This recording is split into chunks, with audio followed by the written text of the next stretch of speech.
All right. Good evening, ladies and gentlemen, and welcome to another exciting week of Sunday Night Skippy Racing action. We are coming to you live from virtual Donington Park, and we are broadcasting tonight, as always, over both YouTube and Twitch. Just search for CAVOK Racing. That's CAVOK Racing.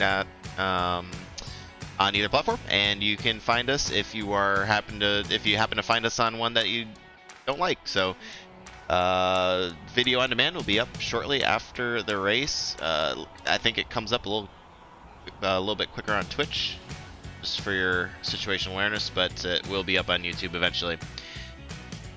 This should be a fun one. I don't know why it says Avery is not in here tonight, but also Ian. I'm having a hard time finding Ian, so not only am I feeling just a little under the weather, but I am without assistance, so this should be nothing short of an absolute hot mess. That being said, let's take a look at what the drivers are up to now. We are just finishing up the open practice session. They will be entering the qualifying here shortly in about 3 minutes. Let's see if I can identify somebody who's up on a end of a lap, and maybe we can just kind of do a impromptu race track tour with them. The Jeff Torbeck is crossing the start finish line, so we're riding along with Jeff here, and we'll bring up the track map real quick so you can see we're going down the front stretch into Red Gate there. That's turn 1, that sharp right-hander. And let me bring up all of his information as well, and you can follow along there with the track map. And Jeff Torbeck, the 42 car from Bent Wing Racing. That's always a fun run right there. The old hairpin, turn number 4. We're gonna see probably a lot of off tracks there. Looks like Jeff's got his tires plenty warmed up, though, as he goes through McLean's. And then this nice little turn 8 complex here is, I remember racing this in week 13, and this one was tough to get exactly right without a little bit of practice. Nice little kind of double apex sweeping right hand turn. Now this is a little different. I think in the past we have gone right here for that chicane, but you can see here we go left instead, and we're going to go all the way down to the Melbourne hairpin, which is going to add a nice little wrinkle in the race. You can see nice braking zone there as Jeff makes his way around turn 11, and they're going to have one more. This is a blind left-hander. You can see, you can not really tell where the track is, so once again, getting those reps in is hugely important. As you see a couple people dive into the pit lane there, that's where they will be entering pit road, and that is a lap around Donington Park. And you can see right there where pit lane exits. So coming down the front stretch, they'll be off on the left-hand side. This is quite a fun track. I think most people here enjoy it. It's got a little bit of everything, not as draft dependent as some of the tracks we've been doing, and I think there's going to be a little bit more opportunity for drivers to separate themselves from the pack.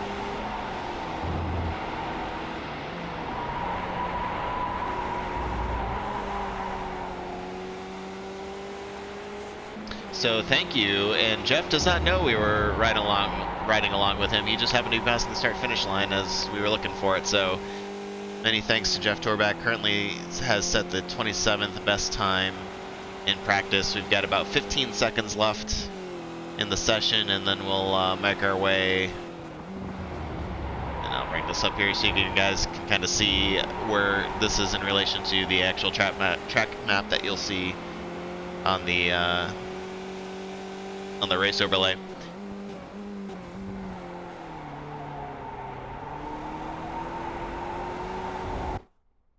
And there it is. All right, so as we enter the qualifying session, let's just take a minute here and go over some things. This is the second to last race in the season, and we've got Chris Herrera really out to a commanding lead for the championship, so it's kind of his to lose at the moment. Um, Basically got to show up and perform just like he does, and I think he's got it in the bag. But you can see after that, Edwin and Pete locked in a 1-point battle there for P2, and then basically the rest of the field after that. I will say that once again, I want to point out we do have quite a few battles throughout the field. I'm going to let everybody, especially since the text is so small. Let's actually go to Scenic here. I think we've given Jeff quite enough airtime there. Find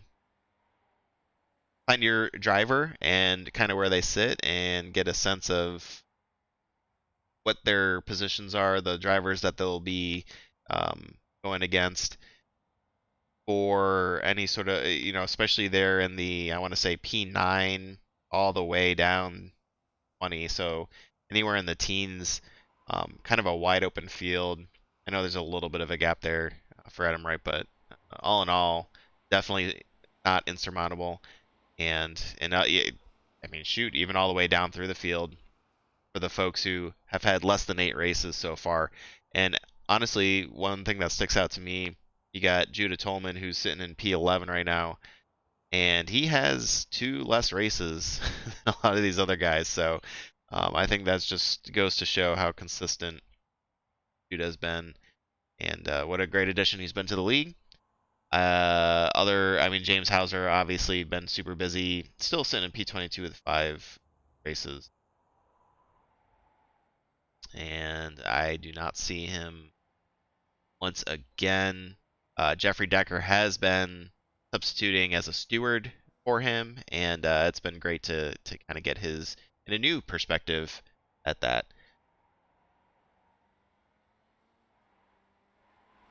And I think that's that. Let's look at the team points really quick.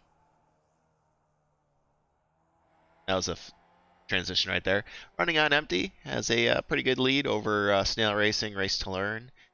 And I think, I mean, running on Empty, no fault of James Hauser, but obviously Chris Herrera kind of doing the heavy lifting there the second half of the season.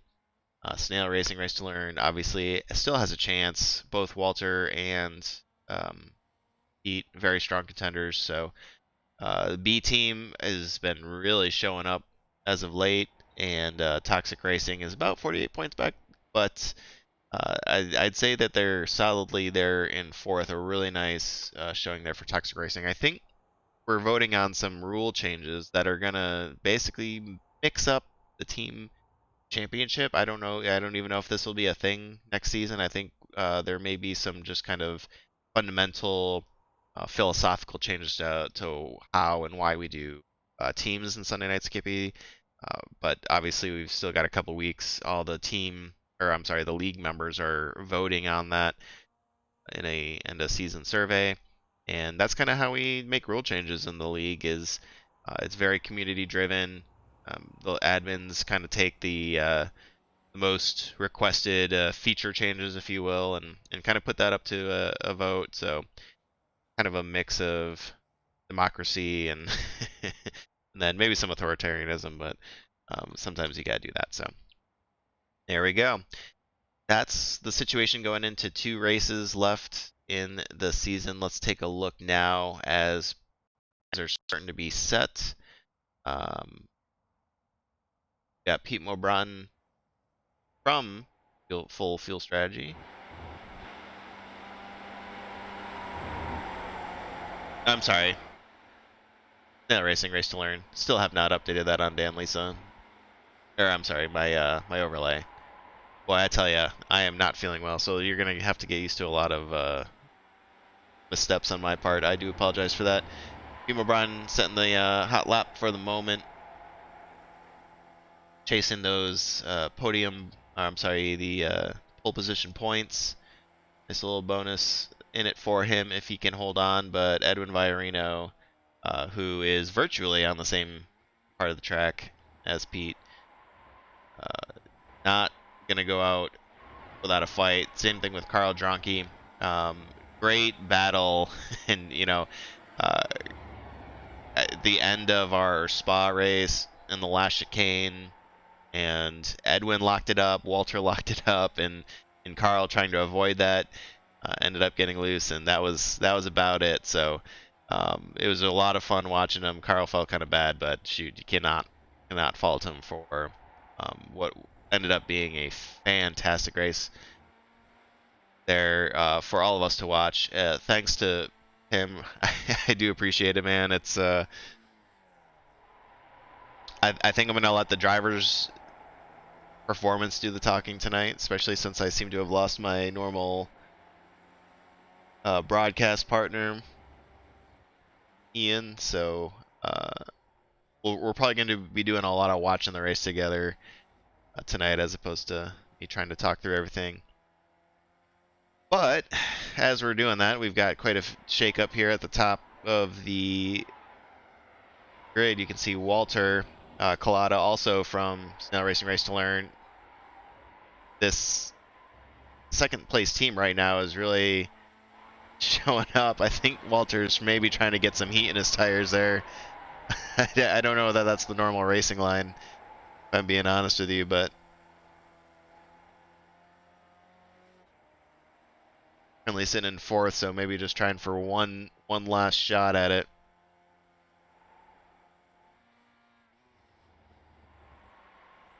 And apparently those barriers there on that chicane are not, like, you can drive right through them. I don't know if you've been seeing that as I have, but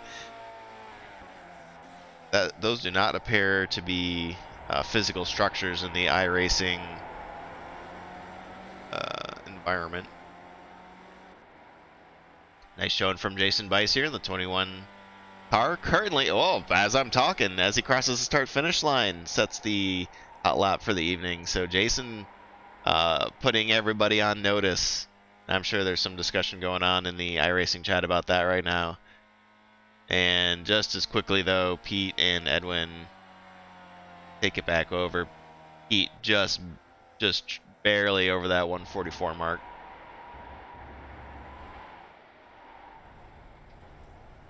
And you can see Jason right there. You got to be real careful with the track limits. We've talked about this before for anybody who hasn't done iRacing. You know, different tracks have different areas where you can or cannot kind of depart the prepared surface, if you will, and getting any sort of incident point by departing that will invalidate your qualifying time. So you kind of got to take it a little bit carefully. You can't push it 100% like you would in a race because of that, but these guys setting pretty fast times regardless of that. So, and most everybody on their third lap, like Phil Erikellian, the late comer to the qualifying session, he's just finishing his second lap.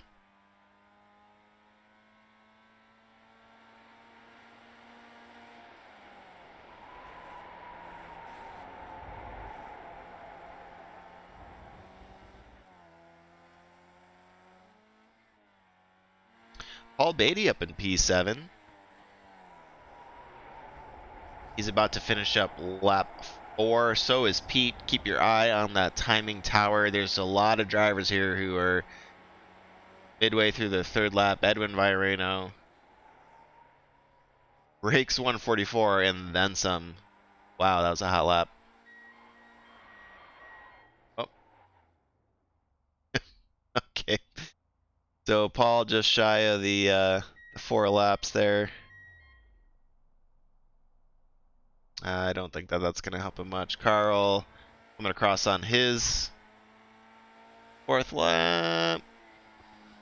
And that's going to put him up in the 9th. Everybody else, Mike Bowers here in P4. This is his final lap. Cross the line. And P3 moves up one. Nicely done for Mike and everybody else except for Phil and Doug Metzel. Sorry, he's coming around the last corner. In P14 right now, but stops. Or maybe he messed up that last one.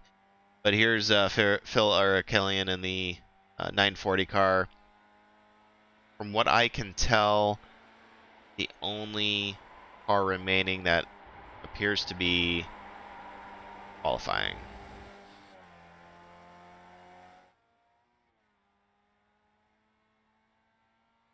So the B team, Jeffrey Decker and Louis Bobino here in, let me bring that up again.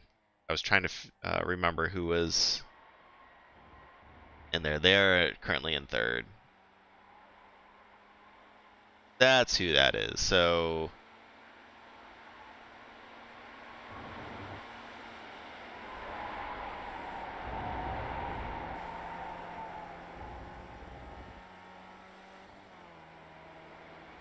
I don't see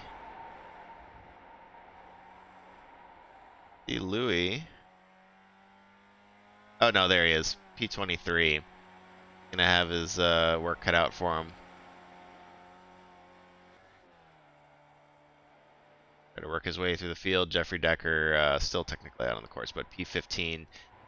So both Jeffrey and Louis have got a little bit of work to do to secure that third place spot. Maybe move up in the ranks, but there you go. Phil bringing us home. 3 minutes remaining. We're ticking on down.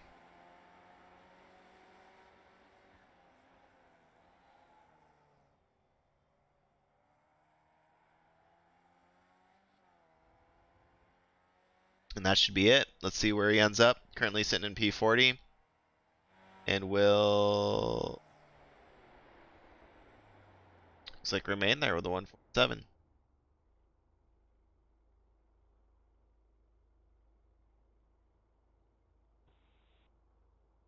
Well, we still have 3 minutes remaining. Oh no! I spoke too soon. My apologies to Nikolai Wood. He is halfway now through his final lap for qualifying.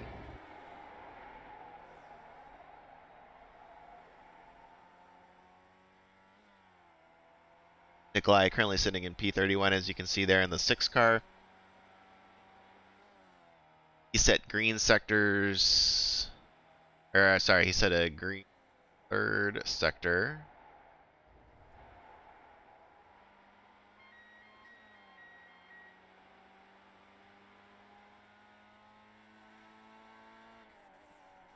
A little slower this time around.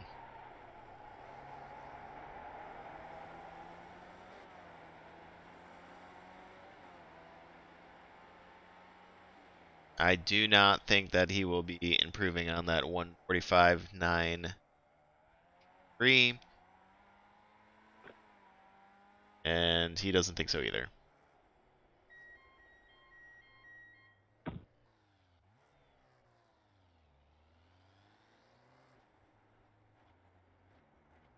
Well, I mean, we still got drivers on the track, but I'm pretty sure that these are not laps that are being counted. I imagine Edwin's got the pole position locked up. Of course, Pete crossing the line here. Well, wrong one way.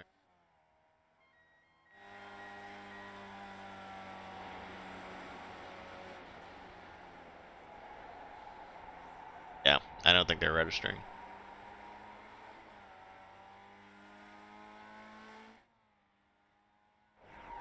And again, spoke too soon. Looks like Jeremy Grandin is sitting in P18, just finished his final lap. People keep sneaking in on me here. Now, though, everybody's either grayed out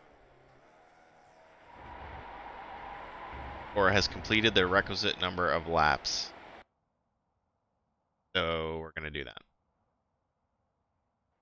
And listen in to the briefing as we congratulate once again Edwin Viorino on his pole position and the points, Toxic Racing.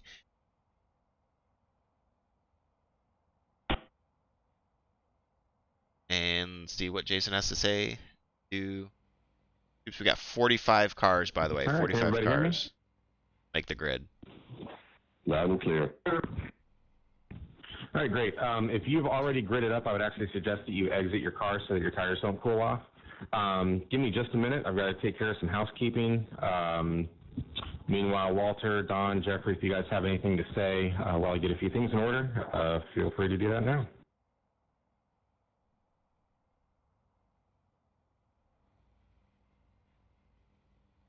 Hope they talk, otherwise it's going to be... Hey guys, this is Ian. I know Jason didn't call me out by name, but one thing I do want to talk about is the pit there's Ian. exit, and I'm sure Jason's going to speak a bit more about that.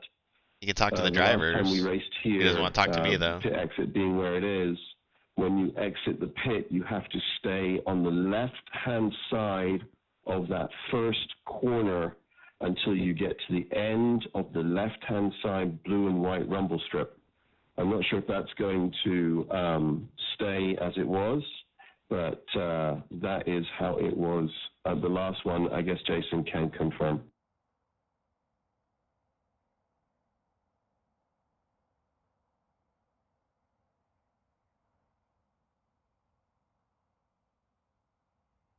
Well, I just got an anonymous tip, not having done the math myself, but unverified. All right, hold on. Sorry, Ian, I didn't actually realize that you were in the session. So, yeah, like Ian said, pit exit. I'll be honest, I wasn't listening. I was typing. Oh, my gosh. Jason. There's really no priority coming out. So for cars that are coming up, as cars are exiting the pits, you've got to give space.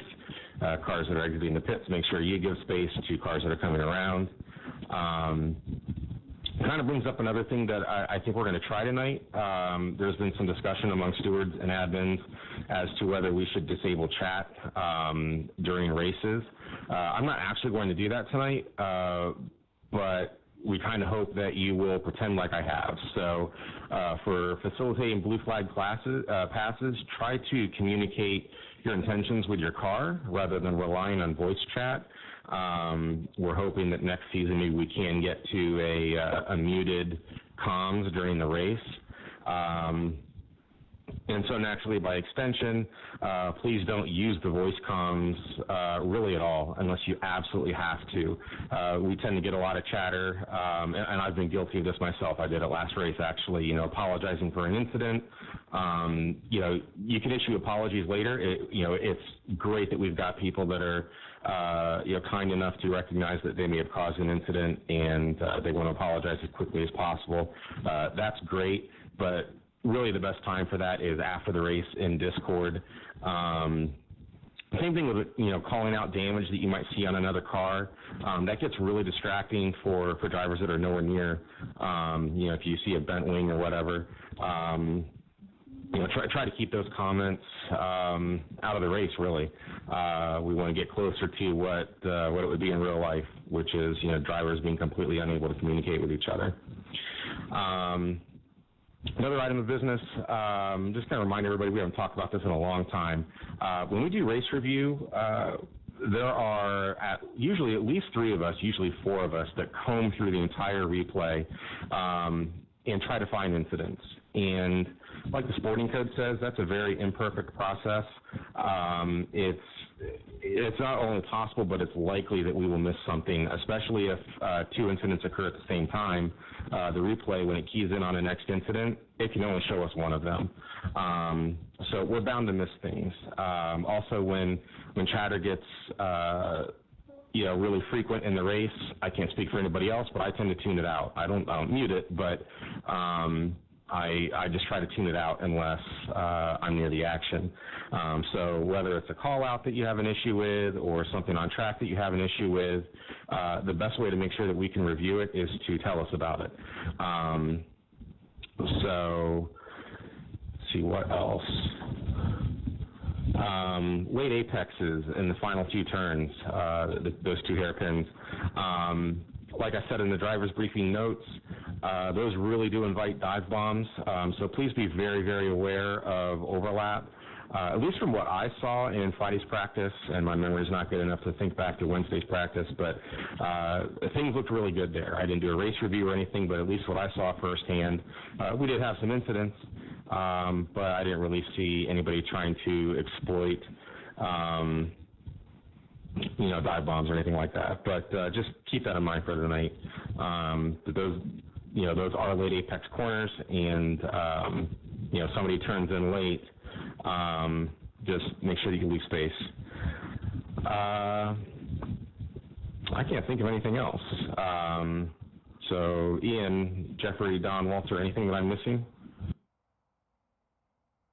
I'll just add to those late apexes. Odds are if you're getting on the brakes and you're not alongside yet, it's probably a dive bomb at those corners, and it's going to get really sketchy. So, yeah, I just really make sure you're alongside and they know you're there at those spots. The other thing I'd bring up is rejoins. There's going to be a lot of off tracks. It's just the nature of this track. So just do your best to rejoin the track in a safe manner. You might have to lose positions, but that's kind of allowing you to get back on there safely without disturbing the flow of traffic. Yeah, for sure. And kind of the follow-on to those last couple turns, the second to last corner, the real big hairpin, if you're trying to outbrake somebody there, I think we covered this in the driver's meeting notes as well, that's going to go real bad pretty much every time. If you miss that break point, it's just a skid all the way out to the outside, and you completely wash out. So, just like with dicey corners, we never like to say you can't race somebody through a particular turn, but trying to outbrake into that apex or into that hairpin is extremely risky. You're free to try it, but you really assume the risk and the safety for yourself and for anybody around you. And just like we mentioned at Zolder, if you try a high-risk, low-probability move, the higher the expectation is that you pull it off.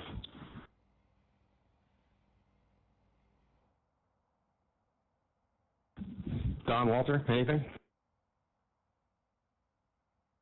Good.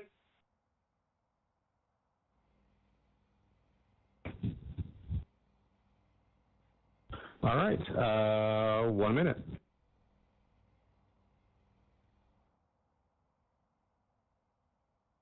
Great.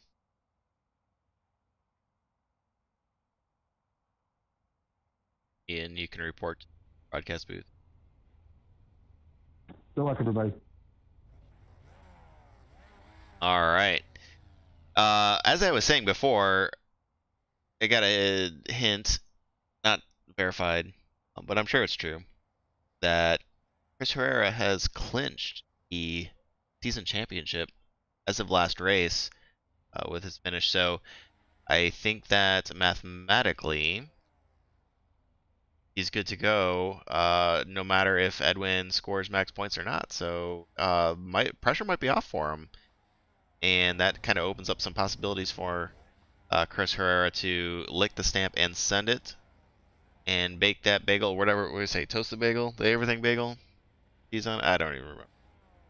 Look at how many cars there are, though. I can see the Bill Groombridge Blue Angels car sideways as they've backed all the way up.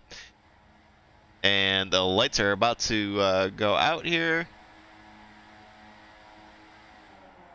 And we're green. You can see Barney the flagman going crazy, going to town on that green flag. And there's all those drivers going in to serve their penalties. And we got a swarm of Skippies there going around turn one. This is going to nice sweeping right-hand turn. That's very difficult on cold tires. Do not let anybody fool you. That is a tough thing to do, going side by side through there. Down the hill. See how many people drop some wheels there. Not too bad. All in all, pretty good so far.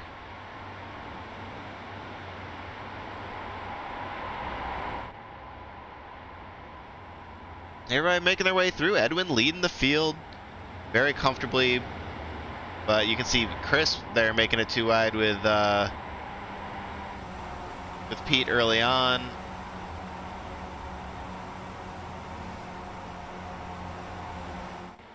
I'm not really getting any indications of any wrecks here throughout, so good news so far.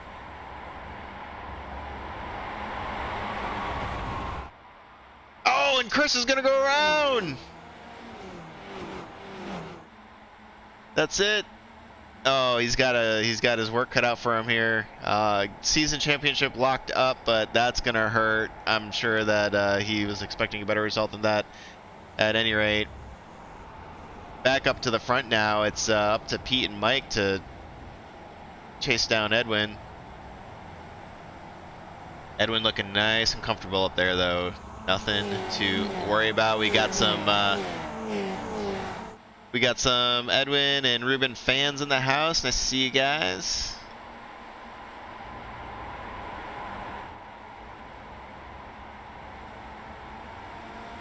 James Hauser as well. And you can see everybody kind of getting strung out just a little bit here. I'm going to go back and look at what happened to Chris. I don't know if he got touched or if he just got loose on his own. Trying to make that early pass. Tough to say because we were on the ground with our, you can see people going off track. That was Carl really trying to take out the gopher cam there. Makes it through just fine.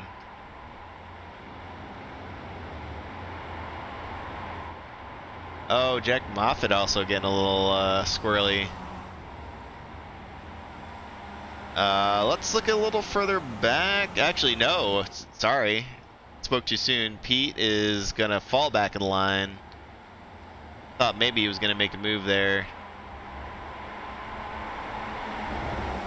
Pete feeling frisky, though. A little further back here. Ruben Ray and the 398 of Duck Metzel having a good battle. Actually, all of these guys. You can see JR Hoops pulling alongside.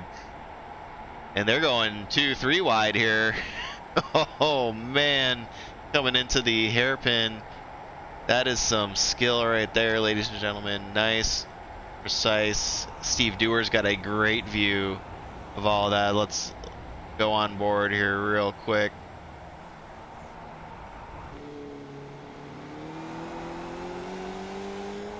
And we'll bring that track map up. Let's bring some race information up. Now that we've got something going on. You're riding on board here with a 66 of Steve Dewar just to get a sense of what it feels like to be racing in this pack, and 2 up from him. Actually, Peter Nodwell. It does look like Ian Worrell, our long lost broadcaster, has crashed.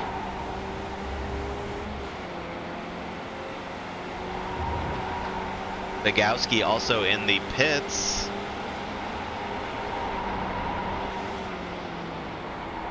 Maybe serving a black flag penalty.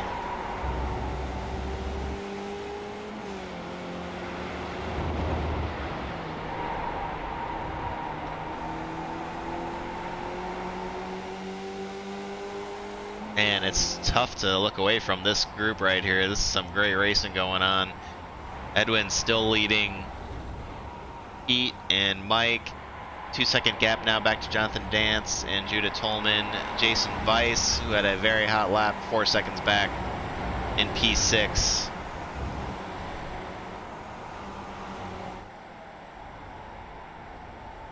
And we are focused right now on the 30 of Jeremy Grandin. You can see they're going 3 wide basically through the hairpin.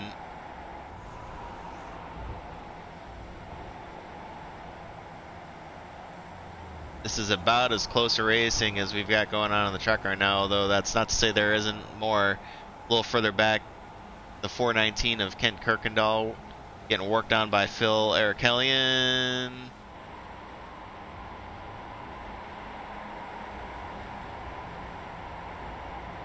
And it's going to be a drag race down the front stretch into turn 1. That's a tough spot to be in. Yep. Kent, thinking better of it, kind of backs off. Jake Ashe, you can see him there in the slick paint scheme. Kind of watching that unfold. A little further back up here, Ruben Ray. Oh my gosh, they're 3 wide, and they're gonna touch. Who's that off? Oh, and we got more people off. Holy cow! Paul Beatty, Doug Metzel.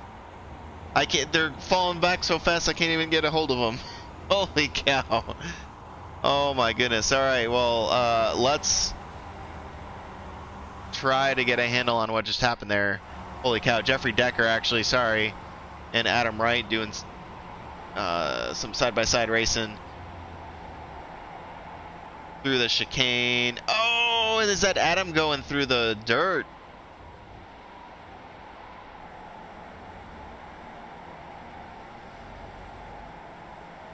Just gonna let Jeffrey Decker right on by.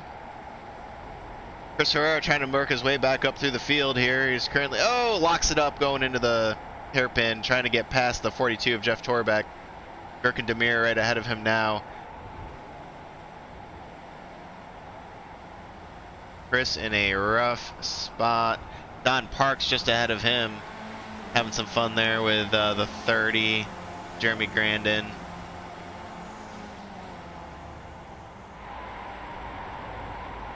And we need to go back and look at what happened there. I can't even believe it. You can see brakes locking up here. This is some intense racing, just like the circus. Intense. Walter Collada riding along board with the 00. This whole pack here. Looking left, looking right around the 192.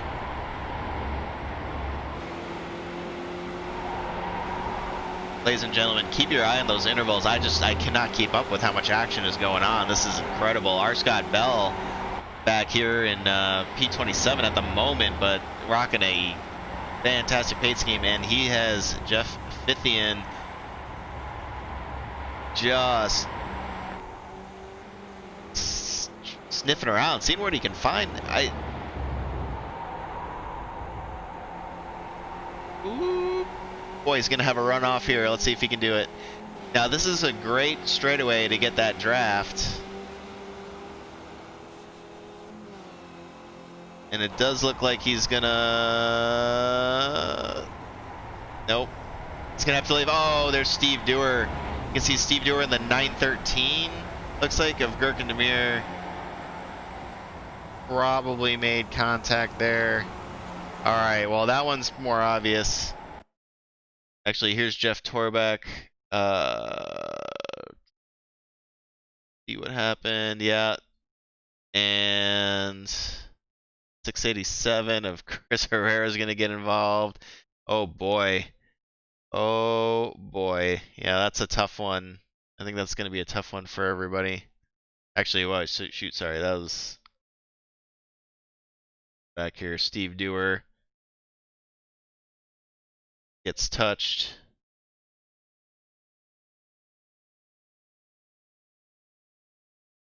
And see, Chris makes contact there. He's also going to collect at the 42. 42 of Jeff Torbeck. Yeah, that's where he got collected. Oh man. Let's try to one more look here, riding along with Jeff Torbeck, and then we'll go back to live racing action. This is Jeff's point of view, just nowhere to go. Yep, and that's what happens when you get kind of stuck back there in the traffic. It's bound to happen. It's kind of part of racing, unfortunately. So, really trying to get us back to live here. Jeff Torbeck, Bent Wing Racing, aptly named at the moment. As we were talking, oh,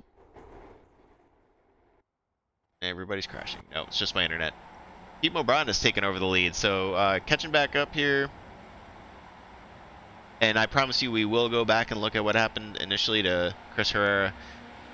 But Pete Mobron taking over the lead. Edwin Viorino, Mike Bowers, and Jonathan Dance have formed a top 4 that are slowly starting to pull away.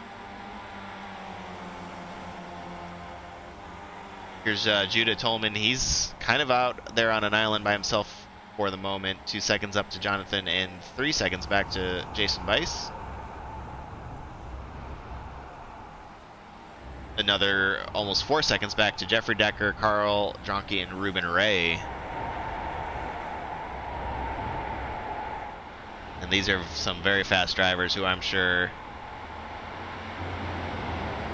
be looking forward to working their way back up, as Carl's going to take them too wide, thinks better of it, backs out.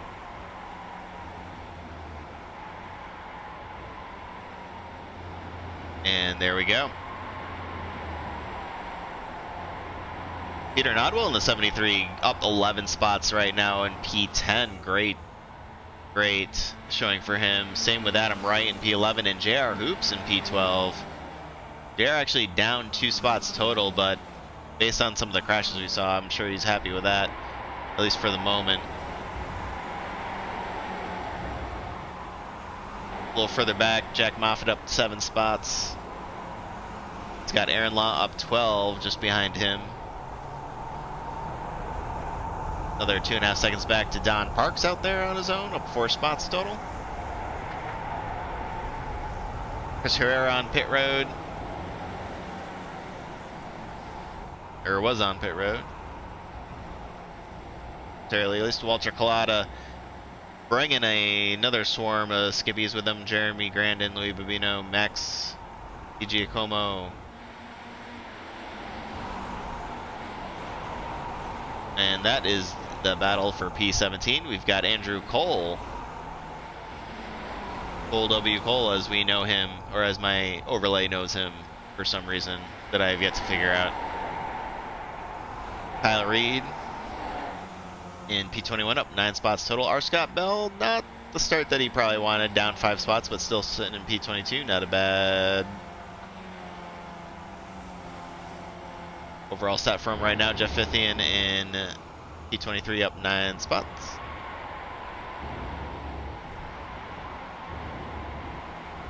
And there's Peter Lee in the 24 car. Carter Stickney just behind him in the 929. Loving that picture, by the way. I cannot believe we need to look at Carter more often, because I find joy in looking at that picture. Carter up 13 spots, I think.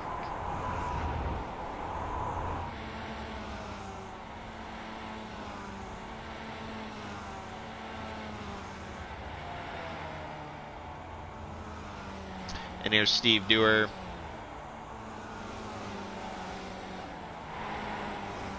Riding without that wing due to that contact earlier. Bill Groombridge behind him in P27. Ken Kirkendall, the 419 car, currently riding in P28.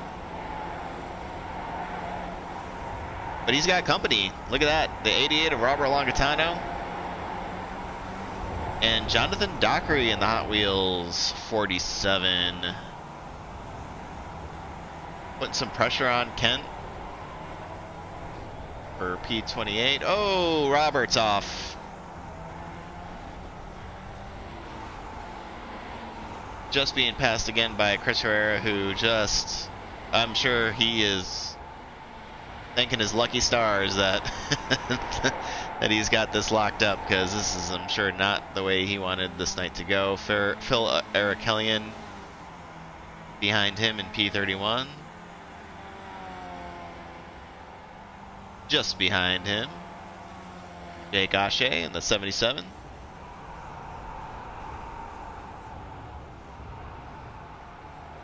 A little further back, Oliver Harley, the 17, currently in 34th. Our unwitting track tour guide, Jeff Torbeck.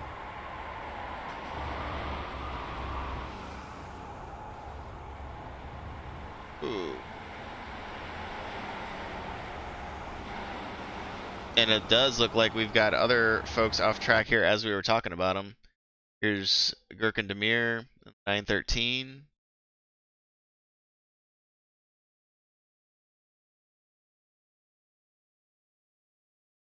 And yeah, we're not going to get a great view of what happened there. So that camera angle, let's look on his onboard. Contact was made up front. And he chose left, and yeah, that's tough. That's tough. Not really anywhere for him to go. So that's what the noise you're hearing in the background.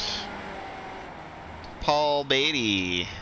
Not a great start to his day. Very fast driver, but found himself in trouble early and currently sitting in P39.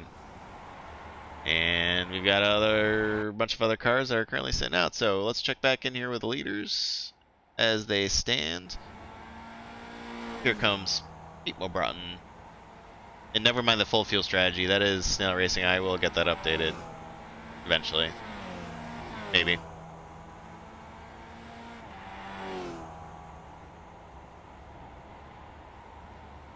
Nope. Let's try this instead. There we go.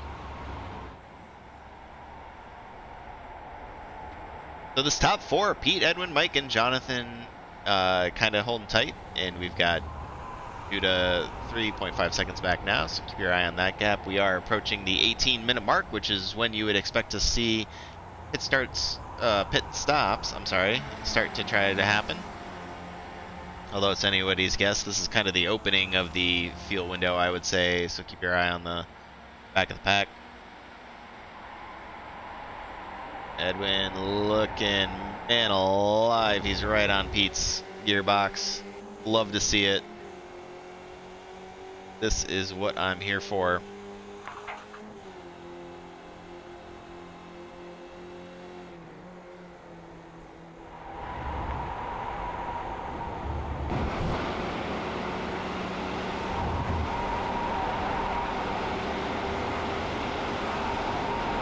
Well, that doesn't sound right.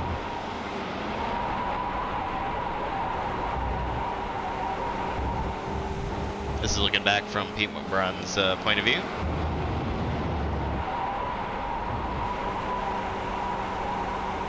Take a look. Jonathan Dance are sitting in P4 right now.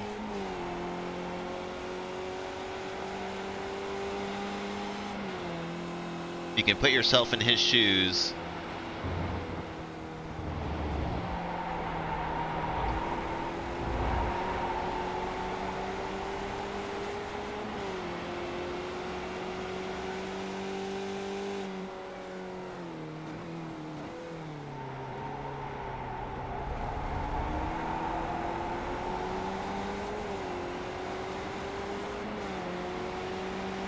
And as we ride along, I am going to try to go back here and see what happened once we see if the leaders are going to pit or not. They are not. Alright, here is the original Chris Herrera spin. Alright, also from his onboard, it didn't look nefarious. Yeah, that was all Chris. Oh boy. Yeah, I bet he's going to be kicking himself about that one. But that's alright.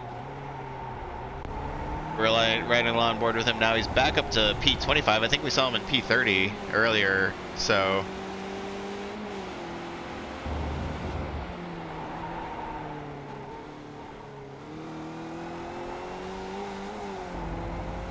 All in all, not too bad. He's got Ruben Ray ahead of him.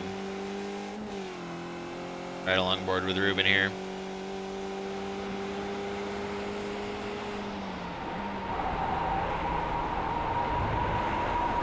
You look back at Chris trying to make his way by, but Ruben is definitely no slouch. He's gonna put up the fight and make Chris earn that pass for P23. 100% for sure. Other great racing going on. JR Hoops. We've got Adam Wright and Jack Moffitt right behind him. JR is leading this train.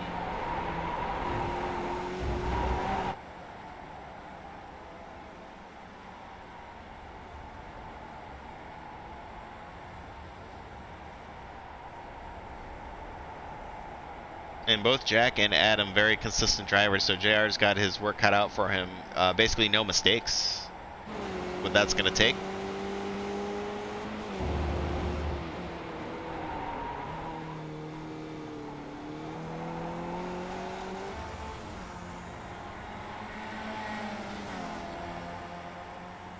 I think, though, if anybody can do it, it is JR.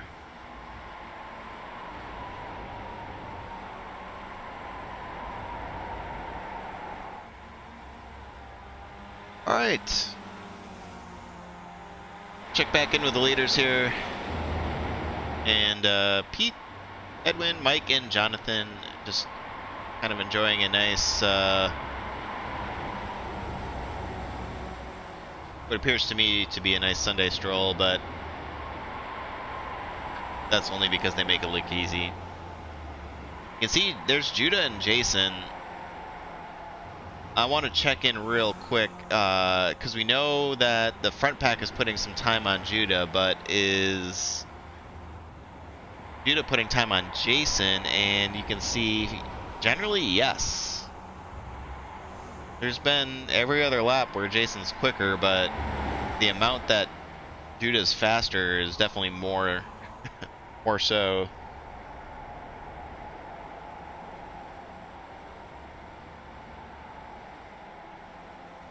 You can see these lap times they're putting down are just amazing, much faster than the qualifying times, obviously. So, guys really putting it out there. Jason putting some time on. No, I'm sorry. Carl Dronke catching up with Jason is what I meant to say. And Jason, one of the takers to Pete Road, along with Pete. Completely missed that. Should be paying attention. Pete Mobron down pit road, which you can't see from this angle clearly. So Edwin retains the lead. Mike Bowers, Jonathan Dance remain hot on his tail. Let's get rid of that. So, oh, Mike Bowers and Jonathan Dance. That was close.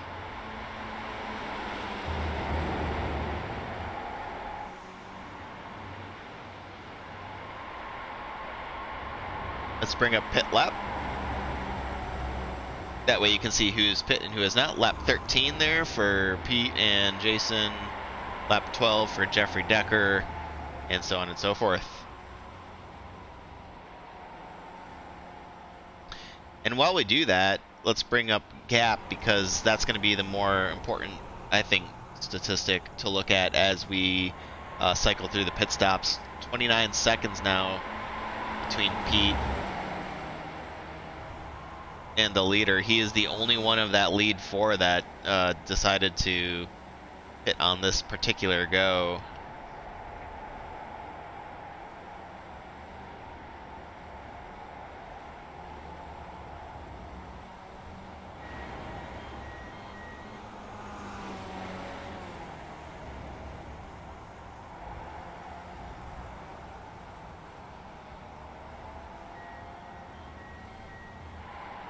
And there we go.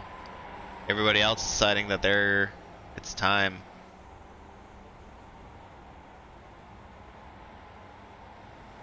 We'll keep an eye on the Zoom leader there. You can check out where Pete Mobron is. Ian Worrell making his way off pit road as well. Jack Moffitt going in. And missing his pit stop apparently, backing it all the way up. So Pete, oh man, Mike Bowers. Terrible pit stop. I don't know what happened there, or Edwin was just particularly good, but that's going to put him at a very, very bad disadvantage. So right now, Carl out in the lead by 13 seconds, by only 13 seconds. And a little further back here is Edwin, who's got now 1.62 seconds. Actually, let's look back here from Pete. This is the actual gap here. That's looking forward there at Edwin. And Jonathan Dance settles in right behind Pete.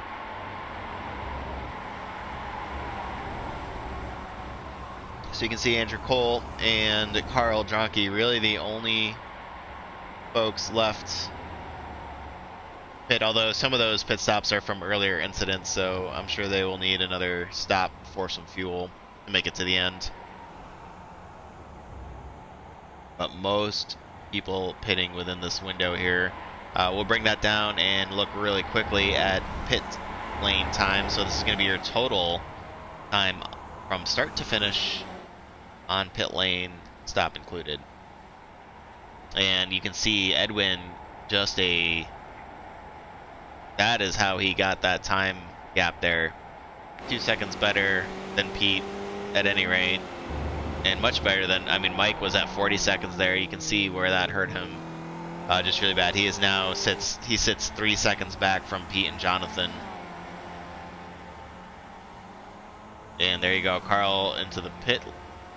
We'll put, oh, and Kent Kirkendall coming out of the pits is going to put Edwin on the inside, and yeah, Kent doing his best there. Looks like he's going to be off the track. Another slow car, just trying to let the leaders by. It gets really tough on these corners, especially going down that hill. There just is no good spot for it, unfortunately. Also, Jason Bice with a fantastic pit stop.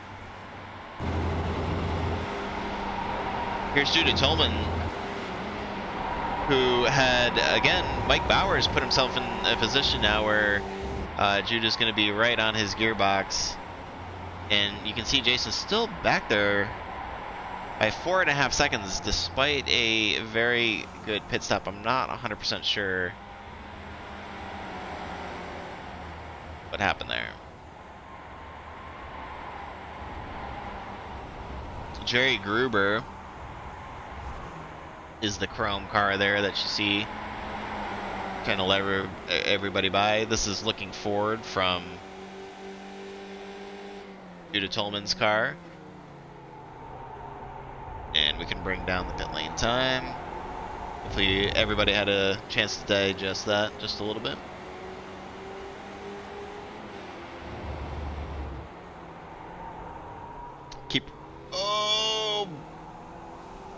And that is not going to be enough for Judah to take advantage of.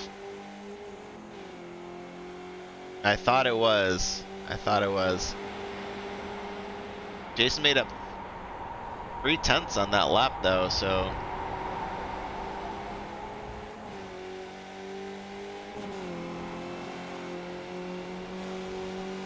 This is some good action. Actually, further back here, you see Chris just passing R. Scott Bell as they go into the final blind hairpin.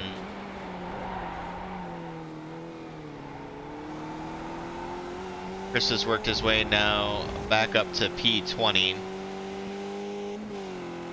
I know we at least saw him as far back as P30, so all in all, just kind of slowly working his way up. He's setting much faster times than the people in front of him, but he's still got 11 seconds back up to Max, unfortunately, in front of him. So it's going to be quite a while before he makes contact. Once again, a little further back here, Bill Groombridge in my one of my favorite paint schemes, in Navy Blue Angels there for the Albino Buffalo team. He is working on Carter Stickney. Look back from Carter's point of view.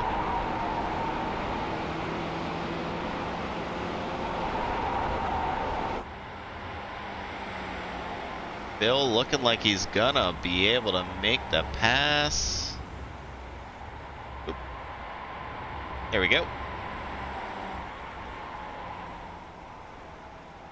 Andrew Cole looking on, and oh, who's that? Max is off the track a little further back. I think that was Max.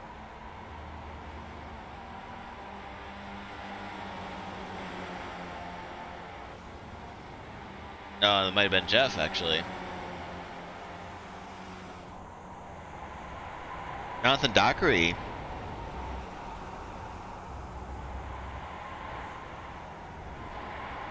E47, he's got that nice new paint scheme. I think we saw debuted last week, maybe the week before, but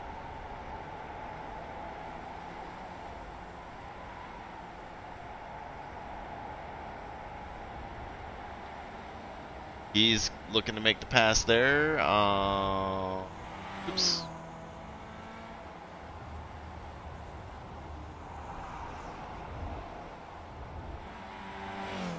The Fithian just not quite there yet. As we talk, and I hate to break away from this because you can see in the John's gonna make the inside move. Can he make it stick? Oh, wow. Hell of a move.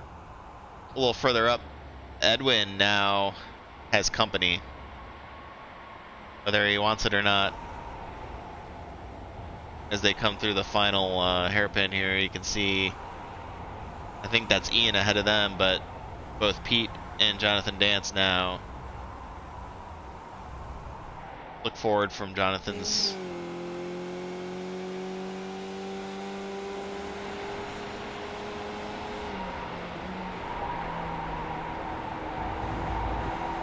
On board here, and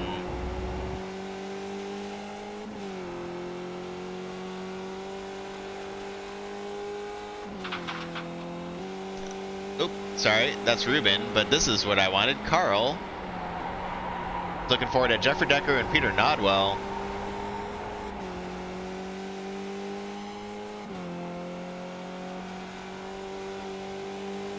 Peter really trying hard to hold off the 13 car of Jeffrey Decker, but that is no easy task. We've got just under 8 minutes remaining, and it is so easy to drive in your rearview mirrors. It's just so easy to drive.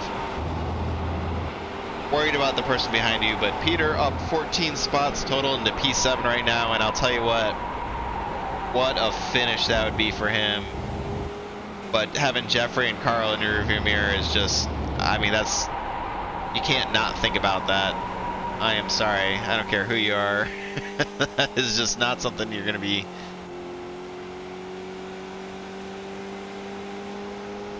able to compartmentalize too easy there. I think Ruben's got a great view here of a great side-by-side battle between Carl and Jeffrey Decker. Oh geez, they're gonna go too wide into the hairpin, and yeah, that's why they're some of the best at this. I could not do that. Not in this car, at least. Great racing. Being had by all. Way back here. Rocking the B team paint scheme. Up 8 spots. And actually, shoot, I hate to skip on Aaron Law here. Up 12 spots right now up into P14. Just ahead of Louis. If he can hold on to it, that is a heck of a showing for him. Judah and Mike having a nice battle here from P4. So I think that the podium is out of reach for them. They're about 5.3 seconds back from that lead pack, but man alive, these guys have been just nose to tail the entire time, and you can actually see the lead pack just up there. I know it says 5.5 seconds, but shoot, that's close.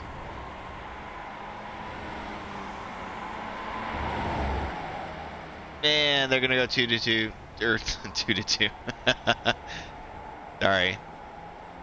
Like I said, I'm not feeling great. Granimal Racing. I don't know. I don't know that I know that reference there, Mike, but sitting in P4 right now and keeping Judah Tolman behind you is, well, good luck. That's all I gotta say. I think Mike's up to the task, though. We'll see at the end of the race.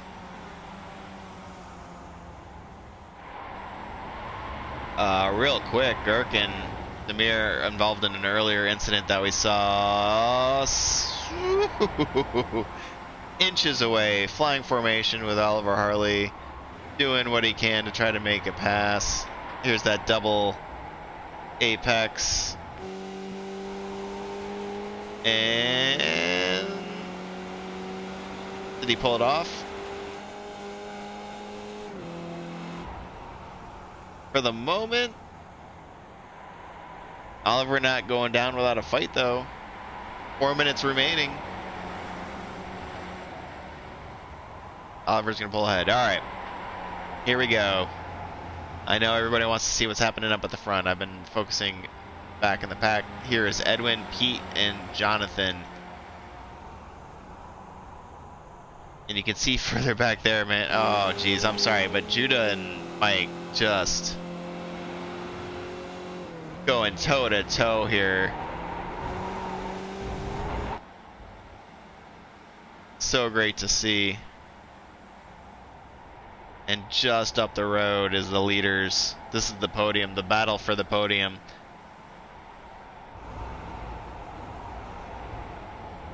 I think because Mike and Judah are fighting so much, not fighting, but it's basically not allowing them to catch up. They're not making any ground at the moment on this lead 3. In fact, losing it.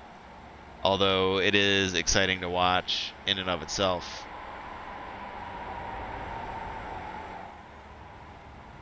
As we tick down inside of 3 minutes remaining, I believe we got 2 laps to go.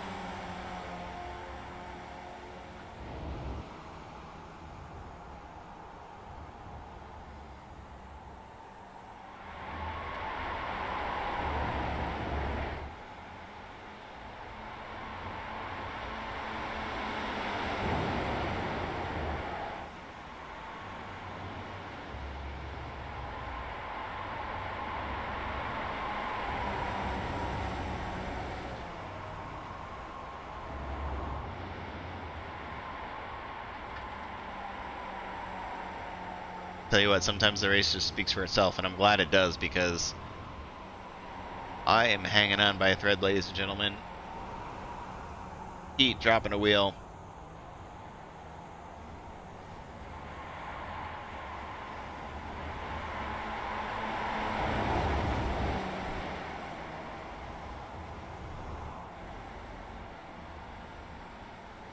Looking outside.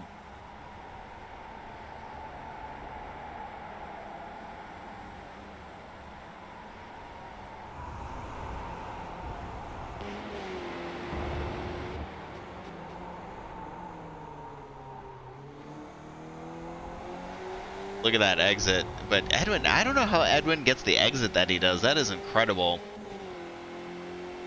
He has more of a textbook approach, but Edwin just does not seem to be fazed by it. Peter Nodwell has crashed. As we tick down to the white lap, we will get back to the Peter Nodwell crash here shortly, but oh man. This is going to be the race for the win here. Jonathan Dance not out of this just yet. You can see him back there. Oh, man. Pete just holding on to it.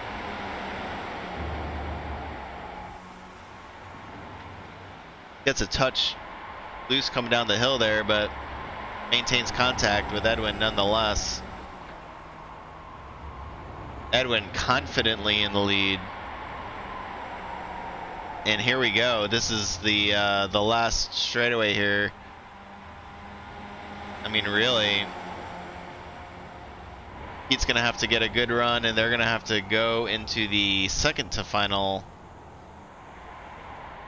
chicane side by side, and they're gonna go. They got 2 hairpins left. 2 hairpins remain. Pete in the outside position. Edwin on the inside. Maybe a little gun shy from last week's Spa finish. Pete's going to have the inside move.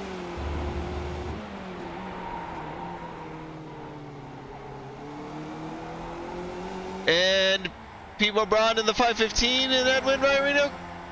It's a draw, but Pete's, oh no, we're losing internet right at the same time. Oh man, pulls it out. Judah Tolman beats Mike Bowers. We're going to have to go back and watch that. There's Jason Weiss coming across the line. Carl Dronke, Jeffrey Decker, and Ruben Ray. JR Hoops in P10 with a P10 finish. That nice. Number 10, started 10, finished 10. Great for JR. Adam Wright there in P11. Walter Collada.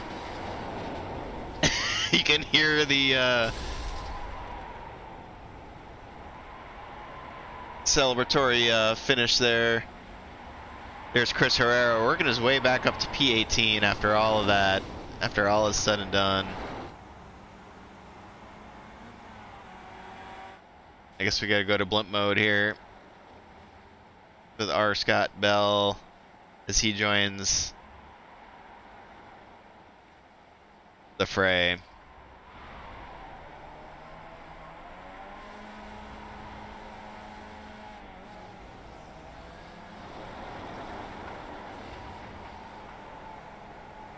And actually, now that I'm looking at it, I'm sorry, we got one pretty good battler, Paul Beatty and Daniel Pagofsky, sorry.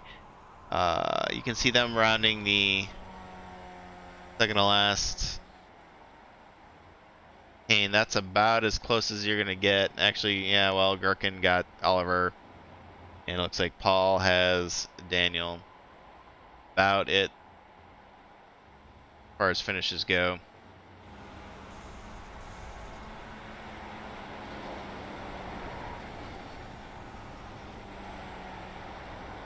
Gherkin not even going to make it to the pile up. Oh boy, I love it.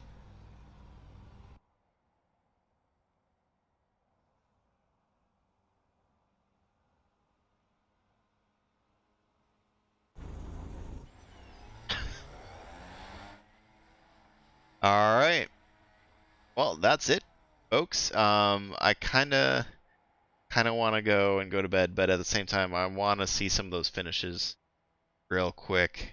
Get some interviews out of the way. Congratulations to Pete Mobran on that great last corner pass for the win. Edwin was from qualifying 1, pole position P2. Jonathan Dance on a great finish on the podium for P3, and I'll go through the rest. I'll figure out what we're doing next.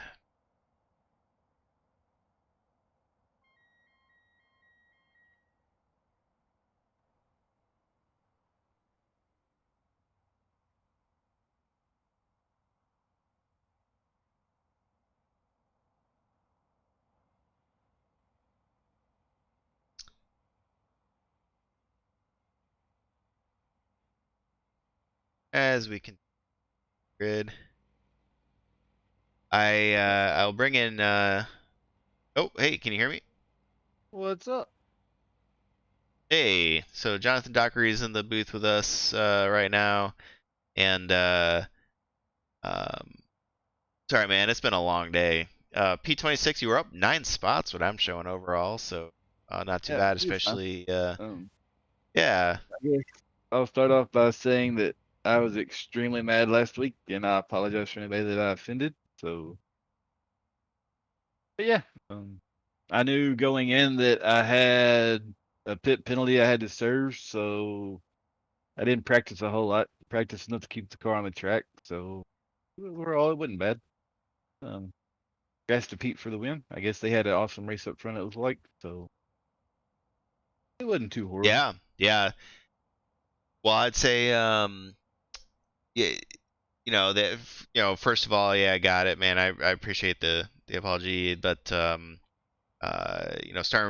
from the pits kind of frees you up a little bit to some extent, and looks like you went out there and just kind of executed what you thought. I know you were looking at um, you know spots gained and stuff like that, which I thought was pretty cool. But I mean, all in all, the car looked good. You ended up 9 spots from where you started, and yeah, it was. I think overall it was a pretty fun race, and we've got Bathurst next week, which promises to Doesn't be matter. just. I had a I mean, I had a 2 week, so after last week I had a 2 race. I had accumulated enough points that I have to do the same thing next week. So the difference is I don't like Donington. I really like Bathurst. So if somebody ends up with a awesome. penalty and I have a drafting partner, it might be all right. But you know how Bathurst is, man. It's fun up the Oh, I mountain. know. once you go take the left past the start to the bottom coming down the mountain, you're okay. But then it's so long through there Mhm. that if you don't have a draft partner, you're getting smoked. So it'll be fun. Right. I'm looking We'll see forward what. to it, man. I think there's gonna be some fun stuff throughout the field, regardless. But Oh yeah, because you know how Bathurst is. I mean, I actually thought there would be way more wrecks here because we didn't run the new config. You know, they added the new section for this race compared to last season, right? But and the I last think time we so. were Yeah. here, we had some decent wrecks. But at Bathurst, you know, when you start down the mountain, you have that chicane, and people wad up there all the time. So starting in the back might be okay there. But thanks for all I y'all think do we're with the gonna have some interview. good. And Yeah, absolutely, man. Well, nice race, and we'll see you around. yep, see, thanks, Chris. See ya. That was the 47. Jonathan Dockery had a nice little race for himself despite the penalty points starting from the pits. Good to see him up 9 spots in total. And next, let's bring in our current, I guess, I don't want to say stand-in. I feel like that's not the right word, but steward slash slash P8 finisher, up 7 spots total. Jeffrey Deckerman, hey, how'd the race feel? Did it come to you, or um, what was your what I like to ask is what you were thinking going into it, and if it kind of unfolded how you saw it happening. I know that a lot of people were looking forward to this week, and I don't know if you were one of them or not, but This track like hasn't really spoken to me, but I know, yeah, it seems like there are a lot of people who are really quick here. I have a good time with it, but I'm nowhere near as quick as I wish I was. And that showed actually in qualifying. I didn't get a clean qualifying lap until my fourth lap, so I was like, I just have to get something in right now. And I actually messed up like the chicane. I think I could have been like near the top 5 instead of 15th or whatever it is that I started. So I just, um, yeah, I just knew I was like in recovery mode. I just wanted to survive getting through the pack. That's the tough part. yeah, that's I mean that's tough in this track especially. I mean, we saw I think what highlights it for me is how difficult it is for back markers to let the leaders pass. I don't know why. Maybe this is just a me thing, but when you have tracks that's the case, I think that toughing in general is difficult. I think they're kind of hand in hand. So even if you get a fast car, it's yeah, it's tough to find the spot. But um, let's see, uh, you got a really nice finish for this week. Next week is Bathurst. Is that a track that speaks to you, or is that another one that? I've done like 4 laps there on iRacing, so I don't really Oh, know. oh But I my, okay, actually I've had a good time. Like I had a good time when I was trying it out, and I think regardless it'll be a fun week. So yeah, I'm more about just like I guess having fun to finish out the season right now. Like I'm not really competing for championship or anything like that. So sure, yeah, sure, just have a good time here to close it out. That's why I like maybe I went for some overtakes this race that maybe I wouldn't have to like keep up speed and keep touch with people ahead of us. So I was like, right. well, I'm gonna have a little bit of fun here. Yeah, no, that makes a lot of sense, and I'm sure you're practicing for the winter challenge for charity as well. Yep, yep, yeah. Fairly unsuccessfully. That, but I am practicing. This is the way. Yes, no, yeah, It we is. It are is. we are all I think in trouble, but it's gonna be a good time. But all right, Yeah. man. Well, hey, any last shout outs? No, I just it was a fun race. I had a good time racing Ruben, like Peter, Carl. I was around a couple of people that had some good wheel to wheel stuff. Carl and I went. He went off one time in the chicane when we tried to go through it side by side, but the second time we nailed it. We went side by side. It was beautiful. So shout out for that because that was good fun. Awesome. Yeah, I think that's Yeah. what it makes it worth it. Is you don't even need to be on the podium for this league to be fun if you've got some people around you that are racing hard and fast, and yeah, I don't know.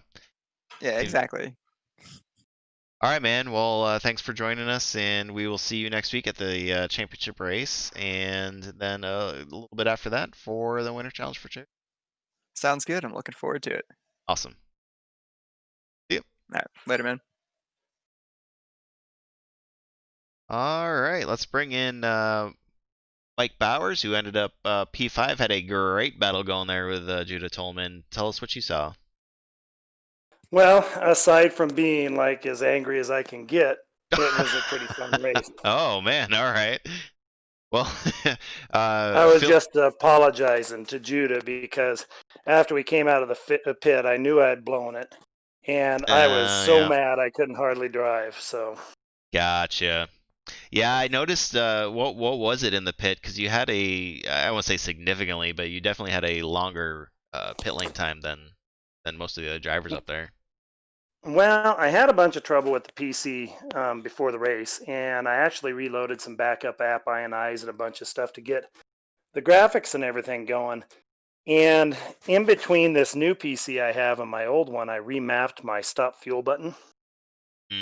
And I forgot. So I loaded some config files and everything. So that's what happened. And I slid through the box a little bit, backed up, and I'm like, no big deal. Then I couldn't stop the fuel. So. Yep, that'll that hurts just a little bit. Well, I mean, all in all, despite that, you ended up in a position where you got a top 5. So I guess not too much. I would kill for a top 5 personally in this league. Well, And in battling with Judah, that what was that like racing with him? I know he's shown up and really shown up. If you get my what I'm saying there. he was good. Yeah. No, he's good. He's conscientious. He gives room. And I didn't try to pinch him too hard anywhere. And going into the chicane in the last deal, I just tried to see what kind of, if he was going to go ahead and dump it in there. But I knew I was kind of a sitting duck Right. when you've got the draft. But anyway, and I'd raced the pubs all week long, and I had really good public experiences this week. So, and I had passed and been passed in that chicane a bunch and never had an incident. So I knew how we could get through it. How's that? Sure. Yeah. That's fair. That's fair. Well, hey, have you how much practice have you been able to do for the winter challenge coming up in a couple of weeks here? Well, not a bunch, but I've done a little bit. I'm fairly quick. I'm struggling with the consistency of the ERS coming out of, I don't know what corner that is, but it's really making me a little bit angry. I think I've figured it out. Russell's in a league of his own, but Right. hopefully if I do things right, I did okay when we raced at Sonoma in that car, and hopefully if things go right, we can get Pop in the shop a little more money. Absolutely, man. I'm looking forward to it. I was glad we've already got that money, right? I believe so. Oh yeah. Yeah, Oh, yeah, yeah. absolutely. Yeah, he's showing up for Pop in the Shop and a great cause. So, really excited to see what happens next week. Now I got the V Foundation, so I will be competing with you to the best of my ability. But I'm with you, man. Sometimes that car is just a little finicky for me, but looking forward to it either way. No, it's going to be fun, and they're always fun, especially when it matters. And hopefully, some guys, spend some time to practice, because keeping the bloody thing on the racetrack is going to be a little bit of a challenge. It's like 75% of the battle. Yeah. Yeah. All right. Yeah. All right, man. Well, you have any other shout outs or? No, I had a couple people watch tonight, and I was pretty kind of bummed by that, because I really, really thought I had. I'll be honest, I thought I could finish well into the podium. So, because I actually had time to practice this week. You were looking strong. You were looking strong, and we even said it in the broadcast. I'm not very intuitive very often, but I even saw that the pit time. I knew that you were going to be. it wasn't long enough to be a penalty, but you could tell it was just a little bit longer. So yeah. Yep. Yeah. And I don't get mad very easy, but that did it. Yep. Well, either way, man, it was a fantastic finish, and for whoever's watching for Mike, I just like a P5 in this league is just hands down incredible. It is so tough. This is a very, very difficult field to finish well at all. Fast fellas. Yeah, very, very, very, very, very. So even that, well done, and yeah, we'll see you next week at the championship race at Bathurst. Looking forward to it. Yep. Well, thank you, and I appreciate you coming out not feeling well. Yeah, man. We'll get there. We're almost done. All right. Take care. All right. See ya. Bye. All right. Let's see. We've got a couple people left. Chris Herrera, I'm gonna pick you first. I usually try to go in a certain order here. I'll tell Yeah, you let's what. quick. I didn't finish very high, so you get more I important people. I th- I was as I was saying, I was like, I'm gonna go from bottom to top. Wow, you're not supposed to. I love. No, but what happened there on the first lap, man? I saw you spinning. We saw you spinning in the background, and I thought, oh, for sure somebody touched him. But no, it didn't look like it. No, I just got touched by fate. I was Oh analyzing man. the spin with Pete and Judah and Jeff in the chat just now, and we're trying to figure out what happened. I thought I hit the grass, but I don't think it was the grass, and Pete thinks it was just a weird double bounce, and I lost my rear. So not entirely sure what happened. I do know. I mean, obviously it was my fault. No one touched me, but just a little too fast probably on cold tires, and then I got to see the train go by, so that was pretty fun. It was just crazy. Yeah, it didn't look like anything at all. And one of the best drivers is around. And I guess that just goes to show you though that that's kind of the point that I wanted to make is that it doesn't take much. And so finishing well here is not a foregone conclusion. And I'm sure it helps to have mathematically, at least unverified mathematically, the championship wrapped up. But that still can't, it still can't feel great. You still ended up making up quite a bit of positions after watching the train go by, for being Yeah. honest. But it's And I'm not. but Yeah, you probably didn't notice because you're looking at other folks, but I had to pit twice actually because I crashed into someone going into the chicane elsewhere because they hit somebody and then I hit them, I and it think was we a saw whole the mess. I think we saw the crash, but we did not connect the dots that led to 2 pit stops for you. So yeah, that all the more impressive then with a Yeah, P18. I'll take it. I'm gonna call it a 35 to 18. There you go. Exactly. Yeah, man, that's a little rough, but at the same time, it's like you said, you put the work and the finishes in early to be able to afford things like this happening. And I think that's what's important is that this season is not one race long. It is 12 races long, 13. So Yeah, yeah, that's it's great to see that come to fruition. And I'm sure that you would have wished for something different from Donington, but we do have a very fun race coming up next week at Mount Panorama that I'm looking forward to watching, and hopefully not for the memes, but I think that it's going to create some, if you thought this race was entertaining, boy, howdy, tune in next week. That's what I got to say boy, about howdy! I am excited for next week. I've never raced it, but I've seen a lot of videos and I've heard some very good things. So it. Exactly. really excited and I guess a little anxious just because you never know what's going to happen, but mostly excited. Look forward to it. Awesome. Any last shout outs? Yeah, congrats to Pete on the win and Edwin, and I think Jonathan Dance got the P3. Yes. Yep. So congrats to the podium. They did a great job, and thanks to you, man, for pulling your strength together and doing the broadcast, even though you're feeling under the weather. I know that Team Running on Empty, my great fan club that I'm very appreciative of, they are also appreciative of you in return. So thank you so much for doing this. It's pretty great. Thanks, man. That means a lot. I appreciate it. All right, I'm gonna hop out of here because you got way more important people to talk to today. Thanks, Chris. All right. Thanks, man. Well, I don't know about more important. Maybe higher finishing for this week, but definitely not more important. But let's bring in Judah Tolman, who was kind of hanging out on an island. We called it an island, I guess, for a little bit, but due to a longer pit stop by Mike Bowers, ended up in a pretty epic battle there for P4 and was able to pull it out at the end. What did it talk to us through that from your perspective? Well, first half of the race was fairly boring, actually. I mean, I was kind of stuck by myself on an island in fifth, which honestly, at that track, I'm perfectly fine You're probably with. all right with, yeah. I was gonna say. Yeah, it's just one of those tracks. Like, I'd rather a clean fifth than a heavy battle for fourth. I went pretty light on fuel, ran out of fuel at the line once again. That seems to be my favorite thing to do. And I knew that I kind of had a feeling I was going to run out. So just the draft saving, staying behind Mike for the second half, I was just trying to put some pressure on him, see if I could get him to make a mistake, but dude has a will of steel, and he would not budge. And then going into the chicane on the last lap, he pinched me super hard, but I was not giving that up. I wanted that P4 more than more than he did, I guess. But yeah, it was a fun race, and I'm glad me and Mike got to battle it out, at least for a little bit, because it was other than that, it was a pretty uneventful race for me. Like I said, though, at that track, perfectly fine with that. Yeah, I think overall, well, so first of all, up 7 spots total, and then yeah, to your point, the less you have to deal with traffic wise, certainly the better.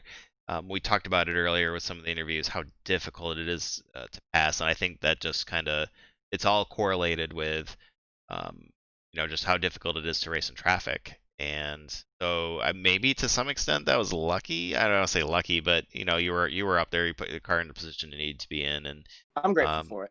yeah, Definitely yeah, yeah. grateful for it. And then like you said, going Sorry, you toe were to toe cutting out a with little bit. I thought you were done talking. no. I think going toe to toe with Mike Bowers. I don't know. I don't see. This is where I kind of get lost. I don't say going toe to toe with Mike Bowers is tough, but he could say the same thing about going toe to toe with Judah Tolman. So it was just a lot of fun to watch. We tried to focus in on it. Hopefully, you get a good view of it, from our perspective. But yeah, the unfortunate thing for you guys was the top three were also putting on a great race too. So there's just a Yeah, lot to look at, and it was just a lot of fun. So thanks at any rate for yeah. putting on a good show, and Mount Panorama coming up next. We've kind of got our other people's opinions on it. Is this one of the ones you're looking forward to, or one of the ones you're looking forward to getting past? Uh, Mount Panorama is my second favorite, only to Nordschleife. That track is just I get goosebumps talking about it. That's how much I love that track. It's so much fun, and I have a feeling it's going to be a lot of like pack racing, small pack racing, albeit, but it's definitely going to be some pack racing. It's going to be very sketchy going up and down the mountain, as close together as we're going to be. I'm hoping for a pretty strong finish there. Because I've already put down a lot of laps there, got my times down, and I'm pretty confident I can run with the top five all the way through the race next week. So we'll see if that confidence can actually translate to real performance, or I'm just blowing There you, smoke up everyone's butt. no, there you go. Top five on notice. Here comes Judah. You better watch out. Put those laps in. I like it. I like the confidence, Yeah, man. man. All right. Well, any other last shout outs? My family, as always, appreciate their support, and appreciate you working through all your issues you had. If you had any, I know the broadcast was kind of up in the air for tonight, and my family appreciates it. I appreciate it. I'm sure there's 50 other people out there that are so happy that you were able to make it here tonight and put on this show for everyone, because it's not just about the driving, it's also about the broadcast. Awesome, man. No, I really appreciate that. Thank you. Of course. All right, man. Catch you next week. Yeah, absolutely. Looking forward to it. All right, see you later. See ya. That was Judah Tolman. Great finish for him. Late comer to the booth. We're gonna make Pete wait just a little bit longer here, but JR Hoops had a really strong race. We actually got to feature you quite a bit, and ended up P10 right where he started, and you were number 10, which I noted in the broadcast there. So talk us through what you saw tonight. Overall, I mean, really good, clean racing. I gotta give a shout out to Adam Wright, Jack Moffitt. Those guys, showed a good deal of patience and respect. I mean, a couple of mistakes I made, they didn't press the issue. We all just kind of packed in there and raced pretty well. And from the start of the week, I was pretty fast here, so I was excitedly nervous about this race. And lap 3 of the qualifying, things weren't looking very good for me, and then I finally was able to put a decent lap down for the final one and get in the top 10 and stay there. I made up some spots on pit road, so I don't really have any complaints. Yeah, you had a really fast pit lane time too, among the best of the evening. As a matter of fact, I think maybe Ruben Ray beat you. I think that's about it. So yeah, really, really efficient, and it was fun watching, like you said, you and Adam and Jack, kind of to go to battle there. Really respectful that it looked like from our perspective. Um, so got to be happy with that finish. This is something, and again, sorry to the viewers, but we've been asking everybody because Mount Bathurst is, at least for me, I'm relatively new to the Skippy since this league started. We have not been there yet in the Skip Arbor, so I'm just kind of curious to see what everybody thinks of it because I've raced it in other cars and I really like it. But I also have hated it in different cars. So Yeah. I'm kind of curious to see what you think about it in this particular vehicle. Well, I've never been here in a Skippy either. I haven't even joined any of the practice sessions. I'm going to be 100% honest. I've only completed maybe 7 half laps on the track in any type of car. I There you think go. everybody knows just about where that half lap ends for me. So Exactly. I just thought, well, I'll race this one day when I have to, and that Because looks like we've that all day been is there. coming. Exactly. Right, right. So I think it's going to be a good change of pace. I mean, I'm looking forward to next season's schedule. You know, this season, even though I had quite a few bad weeks the last few weeks, the season started out strong, and yeah, this one turned out better overall than I thought it would. So next season. Awesome. Yeah, man, really strong showing, and you're always up there, like avoiding the incidents. Like we see you up there Yeah. in the top, and it's really awesome to see. So I'm really hoping that I won't say luck, but you know that consistency, I guess, continues for you moving. I appreciate it. Thank you guys, and great job on the broadcast as always. I'm sure my family's probably still watching right now, so I'll go up there and see watch the replay for myself, and I appreciate everything that you guys do. Absolutely, man. We'll see you around. Thank you, sir. And finally, we've kept him waiting long enough, and but you know what? I don't care because he won, and he's had plenty of time to kind of soak it in. Hopefully, the champagne, like wash the champagne off you. I don't know if you did the shoey or not, but really nice race that you ran, and were able to pass Edwin on the final turn. Now, Edwin says he ran out of fuel. Do you believe it? I'm going to go ahead and choose to believe it. The engine note sounded like a hard lift. A hard lift. Gotcha. So when I saw him come out of the pits that far ahead, my first thinking, and I put that out on the stream, was I think he's planning on needing to have some draft to get to the end of the race. Mm-hmm. So I wasn't in a big hurry to try and pull a move and get in front of him and give him some draft. So I was kind of hoping that I might be able to force some fuel issues. But I'll say, traditionally speaking, when you run out of fuel, it sounds a little different than that. Maybe it was a new feature with the X audio or something, and it sounds different. I'm just going to go with that. There you go. There you go. Well, hey, it was a excellently executed race for you. Didn't get the pole. You were very fast. Edwin kind of snatched it from you there at the last second. But either way, like you, Edwin, Jonathan, and it was a Mike earlier. Yeah, Mike Bowers early on. It was the four of you kind of pulled away. Mike having not to rub it in, but the relatively longer pit stop there due to some issues that we already talked about. But it seemed like you guys were just kind of comfortable early on. It looked like you were kind of sniffing for, hey, maybe can I pass here, pass there. Were you happy to just kind of roll around behind Edwin and let him get the points for the lap sled, or like what was your thought process through the first half of the race there? I mean, strategy-wise, you kind of want to get save a little fuel, score a couple points, right? So for the first few laps, figured Edwin's usually better than me on cold tires, warm tires too, but especially cold tires. So I figured I'd let him set the pace and then see if I could, if I'm going to get around here. There's all kinds of opportunities to pass here if you're willing to slow everybody down, 1 to 2 seconds or more. Otherwise, you really have to wait for something that's cooperative. So I was happy to just wait for something that looked like it wasn't going to slow us both down too much, and then see if I could get a couple of points in. Awesome. You had quite a bit of advice to give for the other drivers. If you could there's a lot of drivers looking for some time here throughout the week, and I just want to say for the folks who aren't in iRacing or in the league, because there are a lot of those, we do have discussions on the Discord server about, um, people will post, hey, I'm having this problem, or I'm not sure where I can find seconds on this track, and you were able to chime in a lot and do a lot of great coaching for some of the drivers this week at Donington specifically.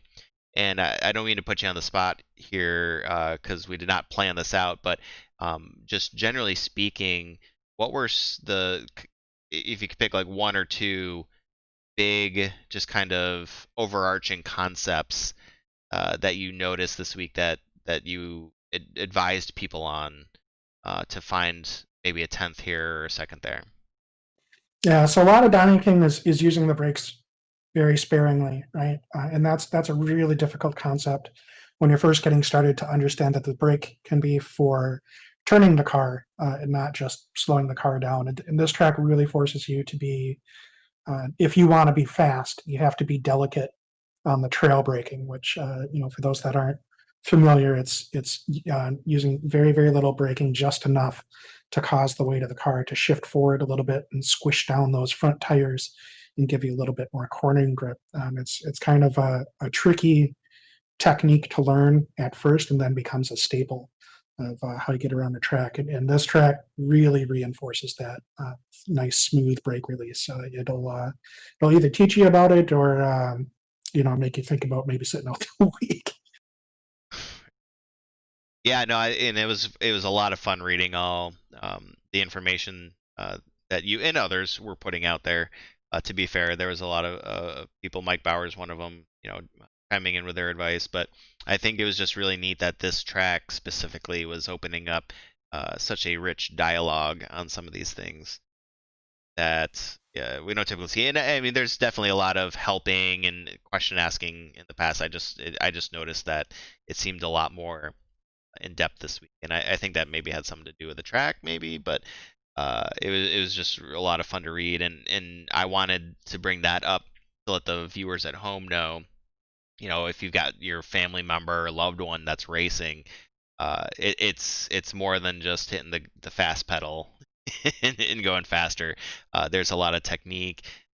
Yes, it's a video game, but at the same time, they model some of the stuff in a way that you have to be really, and that's why you see such gaps, is you really have to master it and put the work and the laps in, and it's a lot tougher than it looks. And so yeah, listening to Pete there hopefully reinforce that for you. But at any rate, Pete, what are your thoughts on Mount Panorama? Just because I want some continuity with the questions that I've asked everybody, because that is a new one for me in the Skip Barber series. I think having 45. Well, let me ask you this: what are your thoughts on having 45 I guess 45 Skip Barber Formula 2000s heading up and then down the mountain there on lap 1? The first couple laps will be interesting. But real quickly before we move on from the instructional stuff, I just did want to mention that I would expect to see some more concerted changes around trying to figure out how to help the community, right, with more focused coaching and giving folks some tips. That is a conversation that's going on with intent with a lot of the probable coaches and also a few folks within the community to see how we can do that better. So look for more of that in the coming weeks.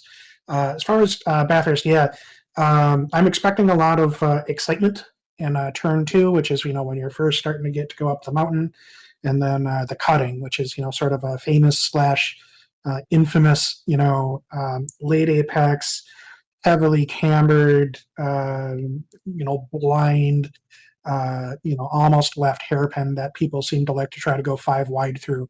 And there's concrete walls with dirt behind them on either side. So if it goes wrong, it's going to go very wrong. And it's a little bit like Belle Isle, where if it does go wrong, there's nowhere to go. So if you go sideways, it's going to be a 40-car parking lot behind you. But we'll see. We'll see. Once you get beyond that, it's actually got a really good rhythm in Skippy. I wasn't quite sure if it was going to work, but it ends up being similar to Nords, where it's just fast enough where you can get a really nice rhythm and be throwing the car around and still be able to link all the corners together. So I'm cautiously optimistic that it's going to be fun. But the big draft sections are always, we'll see how people's disposition is on those through the week. Right.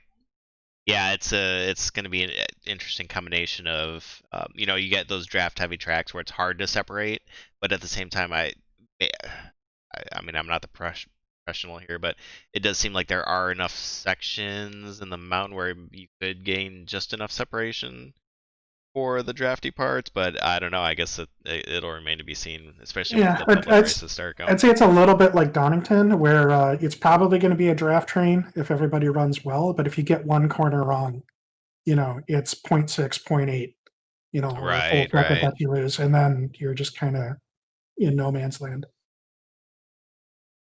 Well, it's a championship race. I'm looking forward to it. Congratulations again on the win, and I don't feel like we emphasize that enough. Pete Mobron, winner at Donington Park. Congratulations, and I wish you the best of success next week. And yeah, we'll see what happens moving forward. We're looking forward to it. Thanks, Chris. Thank you, Pete. Yeah, and just to piggyback on what he was saying about the concerted effort, I do know that is a discussion about the team conversation that we were having, that I was talking about earlier, about the team championship and kind of changing the focus on that to more of a helping each other out and getting faster mentality. So we'll see what happens with that. It's kind of in the works at the moment, and I do think though that ultimately could benefit and change the league and kind of gets back to our roots. And we hope to. That all being said, I am toast. I don't feel well. I am going to bed. So I do apologize if this was a little off, but I had a lot of fun hanging out with everybody. Thank you for showing up. I do hope that, if nothing else, that you got to see your loved one do some racing, and I did my best. We'll see you next week at Mount Panorama, Bathurst. It's going to be a fun one.